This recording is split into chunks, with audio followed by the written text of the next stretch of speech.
You're tuned to Radio Kidnappers, the voice of Hawksbane. It's my pleasure for the first time in 3 weeks to have in the studio the wonderful Lou from Wardini Books in Havelock North. How you going, Lou? Yeah, really well. It's been ages. Yeah, you had a bit of a holiday, a bit of R&R. Hope you're feeling refreshed and ready to get back into the fray.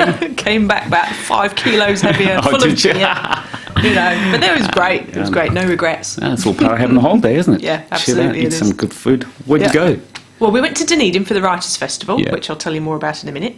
And then we just had a little tiki tour. We went to Lake Tekapo and we went to Arrowtown. Yeah. Yeah. And ate some good food and had some good beers and wines. Yeah, good great. on you. I've got 3 good books to look at today. And the first one is called Things Okay With You. And I think the title is just lovely. You know, for someone to say, things okay with you, it's a little bit more than, you're right. Yeah, how you going? Yeah, which everyone just says, yeah, great. That is it. You're And dead off you right. go. That is a much better way of approaching it. Things okay with you, you can't say, well, I suppose you can just say yes, but it makes you think more about it, doesn't it? Indeed. Yeah, but this is a collection of poems from Vincent O'Sullivan, who's our poet laureate from, let me just check, 2013 to 2015. And he was at Dunedin Writers' Festival. Gareth was at Dunedin Writers' Festival. He was, do you call it performing? I don't know. Speaking there. And we went to all sorts of other gigs while we were there. And Vincent O'Sullivan was in conversation, I think, with Lynn Freeman.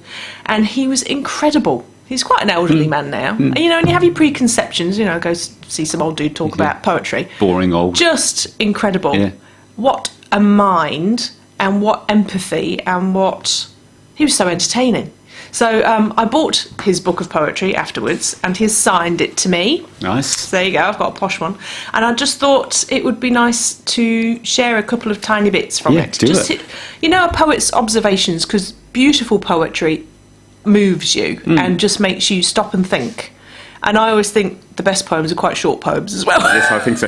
And I think also for a bit of a pig like me, most people think, well, I think that poetry rhymes, but it's not the case, is it? Not always, no. There's also, and a lot of people now don't go along with any of the poetic conventions, you know. Yeah. It's pretty much just free verse, or it's just structured however they want it to be. So it really is the ultimate in expression. Yeah, absolutely. Yeah. Okay, so, read us a poem. Well, there's an image that I wanted to share, but I'll do that maybe. You know how poetry kind of, sometimes you think, oh yeah, well, I've heard that before, or that's an interesting simile, but it's been done. He kind of just flips it. So he's talking, this poem's called Sentiment Being a Necklace You Can Wear When It's Over.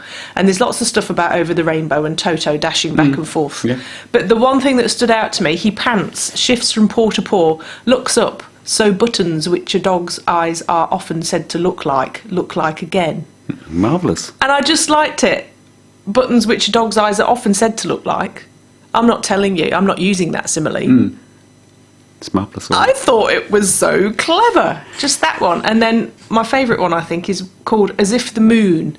And it really sort of picks apart belief and the magic in the universe. And it might not be what you think it is. Anyway, as if the moon, so far as a poem goes, gives a damn. God made me. God didn't make me. The moon is the answer, whatever the question. Most things are. The rabbi reads from his text, its pages flaring so much holy moon. The non-believer breaks beside the dazzled lake, stops to take it in, feels his pulse pounding at so much more than moon. The sky bellows, that's how silent silence is. Bleeds pure moon. I love it. And the way you read it turns it into a poem. You know what I mean? Good. I tried to make sure I was looking at the punctuation properly. Yeah. I wonder, he's obviously a very clever poet. Do poets make good writers in other senses of the word? Like, would a good poet write a good book, or does that not follow? No, it doesn't always follow, but Vincent O'Sullivan is a novelist as well, and he's just written and won an Ockham New Zealand Book Awards prize for his biography of Ralph Wardini. They were great mates, I think. And in the gig I saw him speak at, he said he would never have just gone ahead and written a biography of Ralph Wardini, but they were good friends, and Ralph asked him to, and that's why he did it. Yeah, and I haven't read that one, but it's obviously brilliant because he's just won this award. So what a guy! Who's it going to appeal to? Is it going to appeal to all lovers of poetry, or does it have a target audience? No, I think it will be all lovers of poetry, and I think if, like me, you thought, oh yeah, old white guy, think again. Yeah. Think again, confront your prejudices. Good on you. So brilliant. Absolutely stunning. So that'll be a 10. Yes. Yes. No worries. And you've got plenty in stock, so we get yourselves down there to get one of those books. Scene of the Crime. I love the cover. The cover. Yeah, so this is Steve Braunius's first book on this subject. Well, actually, he's written loads of books, but this, and then there's another one that's just come out called Missing Persons, which I'm not sure if we've reviewed that or not. I can't remember now. I've been away for so long. But the cover's similar, but the upside buildings are now the right way up, so they really look good together.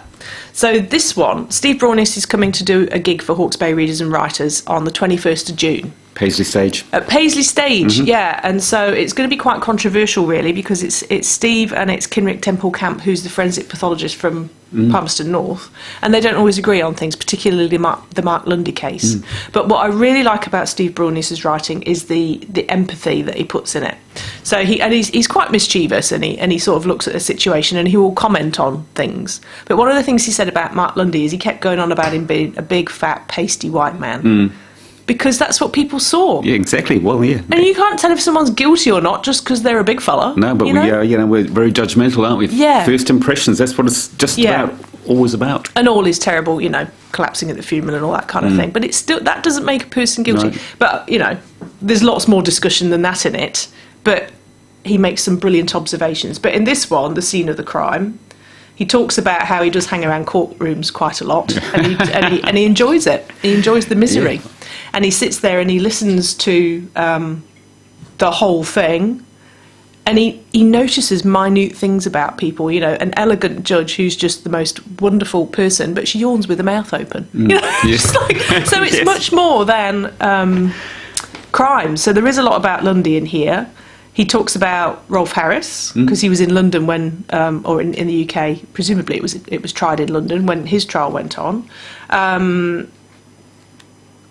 The killings at Stillwell Road. Victor Wasmuth, do you remember that crime? Because I didn't know anything about that. That was a long time ago, and that was the guy that killed the police officers.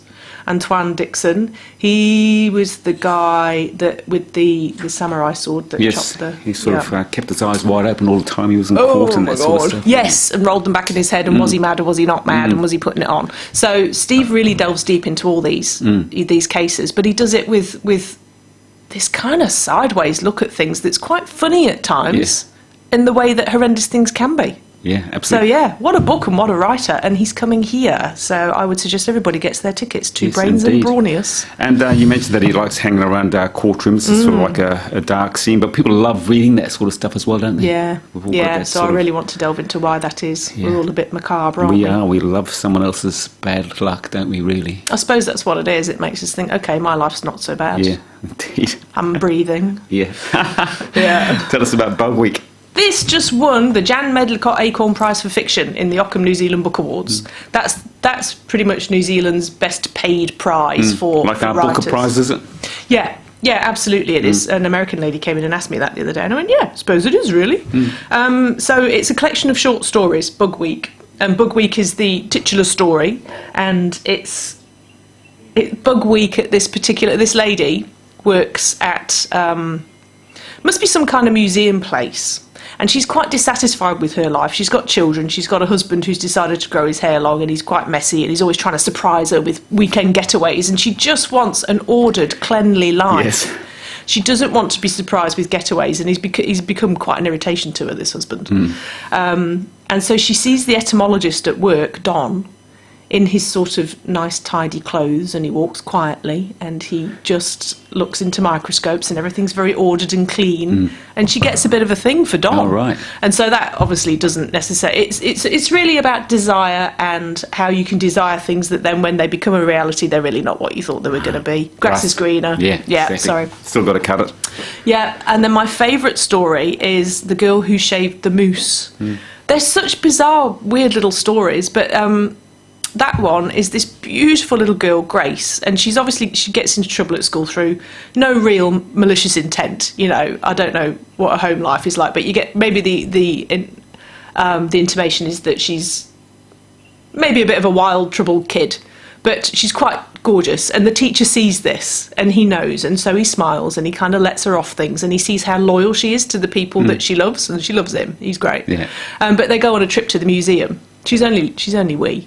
And they're talking about some dusty old medals or something, and she doesn't want to hear about it. So she keeps his voice in her ear because she finds it comforting, and she wanders and she finds all these taxidermied animals. And of course, she's a little kid, and she obviously learns through her sense of touch, and she pats things, and there's a moose head on the wall, and she's like, oh, and she strokes it, and she burrows her fingers in, and then all the fur starts coming off, but she can't stop. You know, there's this big patch, and she shoves the moose fur in her pocket, and of course the museum director, when he finds out, is not happy, and rah-de-rah-de-rah. But it's really more of an investigation into that way of learning and that love and loyalty between people, and that she's a different kid, but that doesn't make her a bad kid. No, indeed. It's quite the most stunning story. I wonder, short stories, are they harder to write than a novel? Because, I guess with a novel you've got time to pad it out and think about where it's going to go and when it's going to end up. Yeah. I suppose some people who often write short form like that, they would find that easier. And I know that novelists sometimes really struggle. I once commissioned a bunch of novelists to write little short stories for National Bookshop Day. And they're like, yeah, sure, 150 words, how hard can that be? And then